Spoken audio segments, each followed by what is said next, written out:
Bonjour tout le monde, je vous souhaite la bienvenue une autre fois dans ma chaîne Knowledge Universe.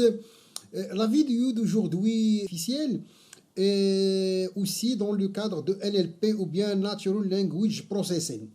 Alors aujourd'hui on va voir une application très importante de l'intelligence artificielle, c'est l'analyse des sentiments. Alors l'analyse des sentiments, par définition, c'est d'analyser du texte ou bien des phrases, par exemple des commentaires, ou bien des avis des clients, ou bien des citoyens pendant un événement bien déterminé. Par exemple, dans le cadre des élections, ou bien dans le cadre de la publication ou bien la publicité d'un produit.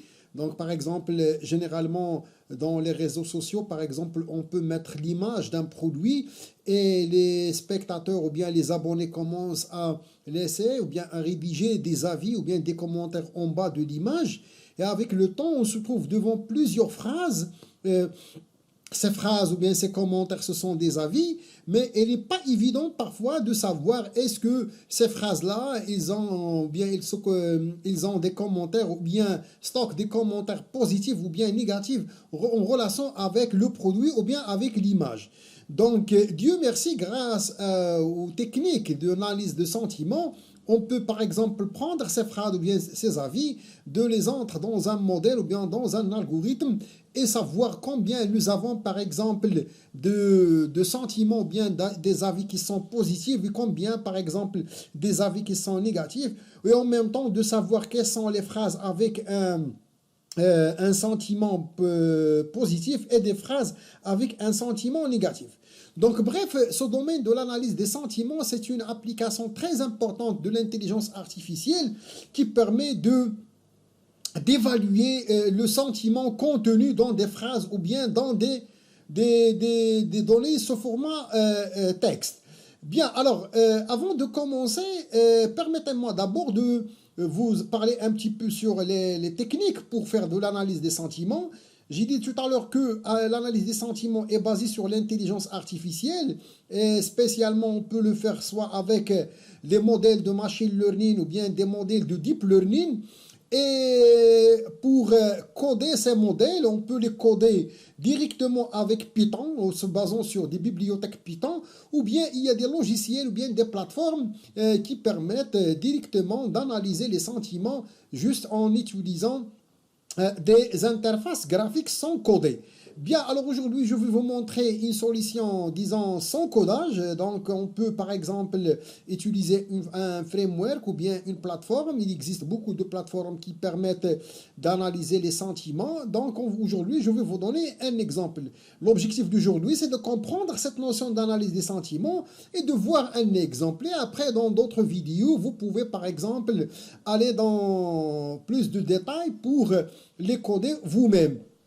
Sachant que la dernière fois, dans une vidéo, j'ai expliqué par exemple comment vous pouvez utiliser l'API de Facebook pour télécharger donc des commentaires ou bien des événements. Donc on peut par exemple se baser sur ces commentaires-là et les entrer dans des modèles pour analyser les sentiments. Ou bien par exemple se connecter à l'API Twitter pour télécharger des tweets et après on les intègre dans un modèle pour analyser les sentiments. Donc aujourd'hui, je vais utiliser une base de données, disons, par défaut. Alors, par exemple, ici, je vais utiliser un corpus avec prédéfini avec disons, des tweets qui existent déjà, donc téléchargés de Twitter. Et je vais donc profiter de ces tweets pour vous montrer, par exemple, comment peut-on analyser les sentiments. Donc, soit que vous pouvez télécharger des tweets à partir de l'API Twitter ou bien des commentaires à partir de l'API Facebook, selon ce que vous voulez, selon le domaine qui vous intéresse. Et vous faites normalement stocker ou bien vous stockez ces tweets dans un fichier Excel et vous les importez dans votre code ou bien dans votre modèle afin de les analyser. Donc, dans ce workshop, je vais utiliser un exemple, disons, de corpus qui existe déjà, qui contient des tweets. Alors, je vais glisser donc normalement le corpus ici, voilà. Donc j'attends le chargement de corpus qui contient un ensemble d'exemples de tweets. Comme vous voyez ici, je peux utiliser des textes à partir de Twitter ou bien à partir de Facebook ou bien même dans des sites web, en utilisant des techniques de web scraping.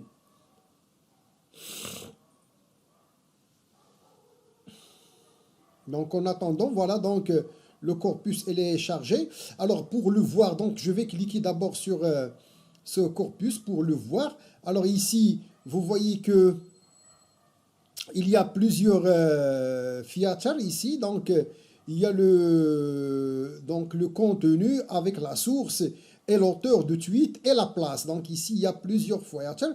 Alors je vais d'abord le charger. Bien, alors en cliquant ici, comme vous voyez, donc je peux avoir plusieurs corpus, bien des fichiers corpus. Par exemple, ici, il y a des tweets en relation avec les élections en 2016, pardon, au niveau des États-Unis. Il y a pas mal d'autres, disons, d'autres avis ou bien d'autres fichiers texte. Alors, pour cette démonstration, je vais utiliser dataset election tweets 2016, voilà, et puis voilà donc ici comme tout à l'heure, il y a ici presque 6444 tweets et après on va voir ces tweets ou bien l'organisation de ces tweets. Bien, alors après, je vais les montrer sous forme d'un tableau, voilà donc... et quand je clique sur le tableau ici, vous voyez ici, donc ça c'est l'auteur, c'est Hillary Clinton par exemple, et ici c'est la source, ici c'est le contenu, et bien évidemment, on trouve, il y a plusieurs features ici, avec la date, le langage, vous voyez ici ce sont des tweets en anglais, et voilà ici donc c'est des tweets, donc sous forme de phrases. Donc ici, il y a un ensemble de tweets.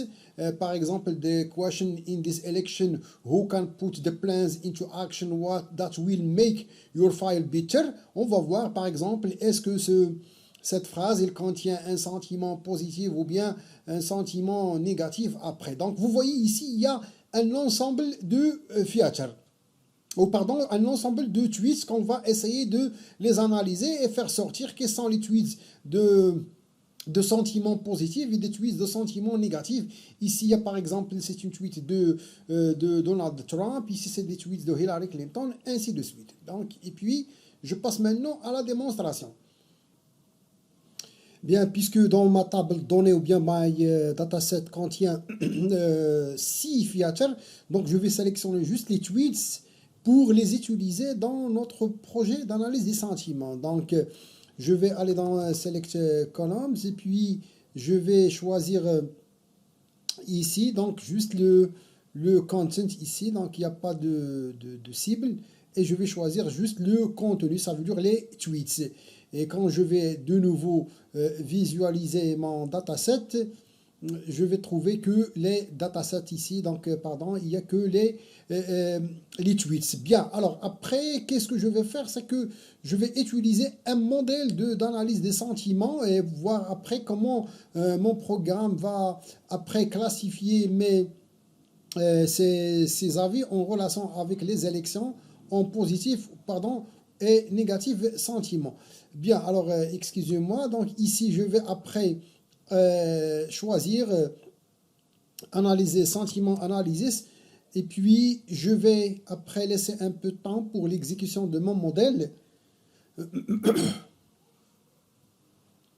Voilà maintenant donc on aura besoin juste de visualiser les résultats. Voilà, pour voir les résultats finaux. Et voilà maintenant, donc, comme vous voyez ici, pour chaque tweet, il y a positif tweet, négatif et neutre. Alors ici, vous voyez ici, par exemple, tweet numéro 1, c'est presque neutre. Tweet numéro 2, c'est presque neutre. Et le tweet numéro 3, c'est presque. Donc, on va essayer de les par ordre. Alors ici, par exemple, si vous prenez le tweet numéro, disons, par exemple, pour mieux comprendre le programme ou bien les résultats, Par exemple ici, donc je vais prendre un sentiment négatif, par exemple, ou bien un sentiment positif, juste en comparant les valeurs.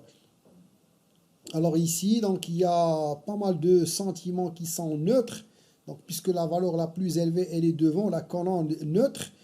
Et alors, prenons par exemple un cas, juste avant de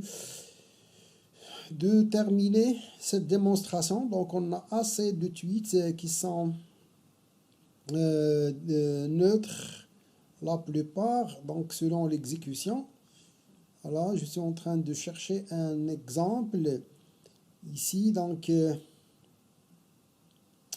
ici par exemple vous trouvez un 0,184 et 0 et 0,08. Donc vous voyez que ça un peu, disons, positive, et la valeur la plus élevée, c'est dans la colonne, disons, neutre. Donc, je descends pour voir un exemple. Voilà, donc, comme vous voyez ici, par exemple, ici, il y a 0,76, et ici 0,22. Donc, ça, c'est, par exemple, thanks. Regardez ici, donc la phrase, elle contient le mot thanks. Et thanks, normalement, ça représente un sentiment positif. Et vous voyez ce qui est justifié par la valeur 0,76. Et donc, vous voyez, just one Missouri, vous voyez ici aussi, c'est une phrase avec une valeur dans la colonne positive. Donc, ça, c'est un sentiment positif. Agreed, ici, regardez ici, un autre sentiment positif. Vous voyez, donc, le logiciel a utilisé l'algorithme. Il m'a classifié mes tweets en valeur positive, ou bien en sentiment positif et en sentiment négatif. Et ça, c'est très important après pour voir normalement ou bien analyser les sentiments de vos clients, ou bien des électeurs, ou bien autre population. Alors, je termine après par visualiser ça sous forme de graphique. Donc, je mets ici, par exemple, data map, ou bien data simple. Ici, je ne vais pas visualiser ou bien tous les commentaires. Je vais juste prendre 10%, voilà, pour ne pas charger le tracé, ou bien 15%, juste 10% ici. Et après, je vais mettre un map pour voir map, heatmap, voilà. Et quand je vais mettre en heatmap ici, je peux visualiser ça sous forme de graphique pour donner des couleurs pour certains, disons, sentiments positifs et pour certains sentiments, disons, négatifs. Donc, j'attends un petit peu ici. Voilà, pardon. Alors, c'est terminé. Et je vais ici, vous voyez ici, donc, pour le positif, c'est le bleu. Pour le négatif, c'est le vert, et pour le neutre, c'est le jaune. Et par exemple ici, si je me suis intéressé à une zone bien déterminée, par exemple, je peux choisir cette zone-là. Voilà, donc, j'ai arrivé à la fin de cette vidéo. Merci de votre attention. N'oubliez pas d'abonner la chaîne pour m'encourager, de laisser j'aime, laisser vos commentaires. Et laissez vos propositions aussi, les vidéos que vous voulez que je les programme, Inch'Allah, prochainement. Merci, c'était avec vous, Youssef Tahir, et la chaîne Knowledge Universe. Ramadan Mubarak, Saïd, et à bientôt.